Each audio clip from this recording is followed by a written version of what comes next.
ತುಂಬ ಸಿಂಪಲ್ಲಾಗಿ ಕೇಸರಿಬಾತ್ ಯಾವ ರೀತಿ ಮಾಡೋದು ಅಂತ ಹೇಳ್ಬಿಟ್ಟು ನೋಡೋಣ ಬನ್ನಿ.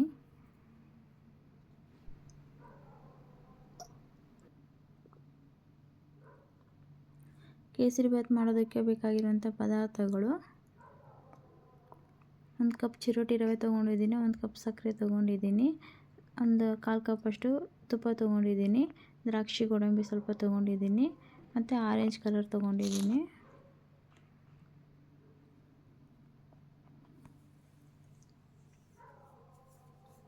ಸೊ ಇವಾಗ ಯಾವ ರೀತಿ ಮಾಡೋದು ಅಂತ ಹೇಳ್ಬಿಟ್ಟು ನೋಡೋಣ ಬನ್ನಿ. ಫಸ್ಟು ಒಂದು ಬಾಣಲಿಗೆ ಸ್ವಲ್ಪ ತುಪ್ಪ ಹಾಕ್ಕೋಬೇಕು.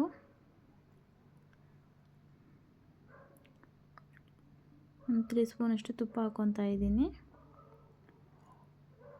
ಇವಾಗ ಇದಕ್ಕೆ ದ್ರಾಕ್ಷಿ ಗೋಡಂಬಿನ ಹಾಕ್ಕೊಬಿಟ್ಟು ಹುರ್ಕೋಬೇಕು.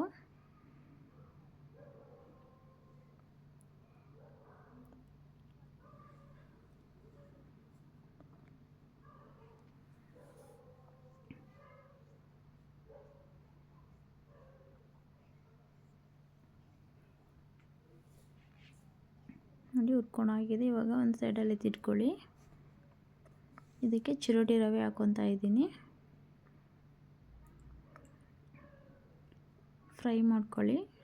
ಸ್ವಲ್ಪ ಕಲರ್ ಚೇಂಜ್ ಆಗೋವರೆಗೂ ಫ್ರೈ ಮಾಡ್ಕೊಳ್ಳಿ.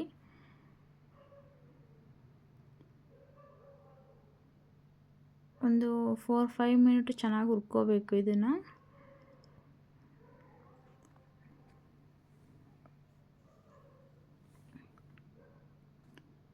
ಕಮ್ಮಿ ಉರಿಯಲ್ಲೇ ಹುರ್ಕೋಬೇಕು.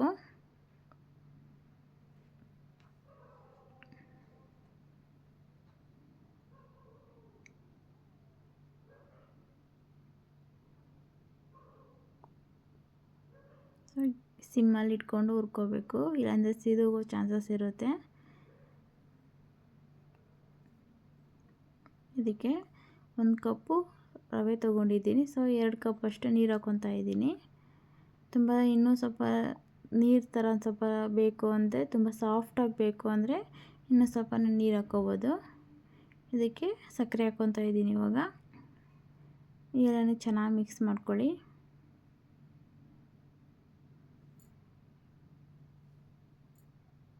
ಇವಾಗ ಒಂದು ಅರ್ಧ ಸ್ಪೂನಷ್ಟು ಕಲರ್ ಹಾಕ್ಕೊತಾ ಇದ್ದೀನಿ. ನೋಡಿ ಎಲ್ಲ ಚೆನ್ನಾಗಿ ಮಿಕ್ಸ್ ಮಾಡ್ಕೊಂಡಿದ್ದೀನಿ.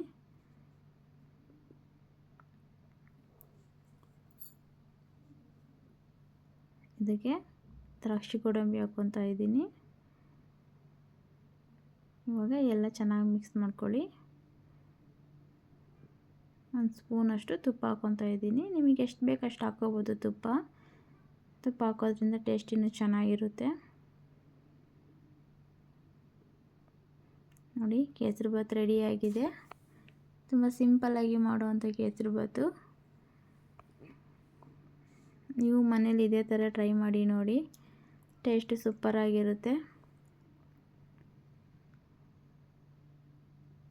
ನೋಡಿ ರೆಡಿಯಾಗಿದೆ ಕೇಸರಿಬಾತು. ನಮ್ಮ ಚಾನಲ್ನ ಸಬ್ಸ್ಕ್ರೈಬ್ ಮಾಡ್ಕೊಳ್ಳಿ, ಹಾಗೆ ಲೈಕ್ ಮಾಡಿ, ಶೇರ್ ಮಾಡಿ, ಕಮೆಂಟ್ ಮಾಡಿ. Okay, bye friends.